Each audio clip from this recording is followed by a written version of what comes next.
What makes I Wanna Be the Guy unique? Back in the early years of the internet, many freeware games were shared across sites like Newgrounds and Addicting Games. Many of these games aimed to be as difficult as possible. Some may have been Flash-based, others were applications, but one stood out as the pinnacle of frustratingly hard platformers.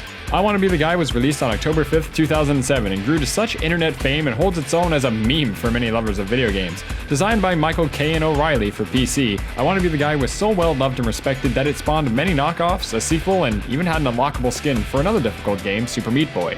For a game that feels ingrained in the internet and Flash games subculture, it is considered a classic in its own right. What makes I Wanna Be the Guy unique is how its difficulty not only challenges a player's skill, but focuses intently on understanding the mindset of players, allowing for the traps and tricky obstacles to be rage-inducing, but by no means impossible. So when the game begins, the player is set with two noticeable options, though there are three paths to take. The right and down leads to the player getting killed by a spike wall, or they can go up and right and get killed by the delicious fruit. No matter the choice, it teaches the player that even though an area may seem empty, they need to stay on their toes because it's never safe. Taking the top path is considered the easier route, and it instantly defines the game's mechanics. Everything, even delicious fruit, is dangerous. From just this first screen, players instantly know that the fruit can never be trusted, and it continues through many levels where some will fall up and others will fly out sideways. As players play through the game, the traps lose their sense of surprise. Spikes, fruit, lightning bolts, tree knots all put players on high alert, and when mixed in with the gameplay, it makes for an exhilarating experience.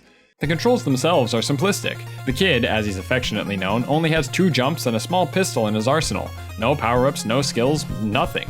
Considering how few options players have, I Wanna Be the Guy takes full advantage of these skills by layering on top of the brutal traps with brutally precise platforming. It often adds urgency, like a platform rising or the moon literally crashing down. Not only is the platforming horrifically tight, sometimes just adding this urgency forces players to get rushed and miss even easy jumps. This also makes players focus on the puzzles and obvious traps, and right when they think they're safe, another trap was hidden on a seemingly safe platform. All this defines the game's mechanics and preys on its beautiful level design. Because it constantly bombards players with unsuspecting traps and pitfalls, players learn what to expect while getting really good at the platforming. Every room and boss brings so many moments of trial and error, but yet it never deters players on their quest to becoming the guy.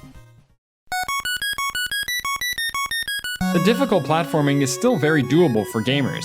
Players will pick up the controls and find the tight jumps tough, but not impossible. It's the added urgency that makes the game feel so unforgiving, but yet it doesn't take much practice to figure out how to do many of the jumps, and it's more just trial and error from then on.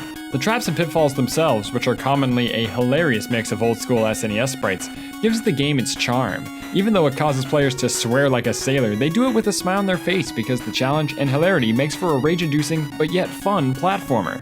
Many gamers have raged and smacked the retry button thousands of times, but many have gone on to beat the game, because even through all the BS, becoming the guy is an accomplishment. That is what makes I Wanna Be the Guy unique.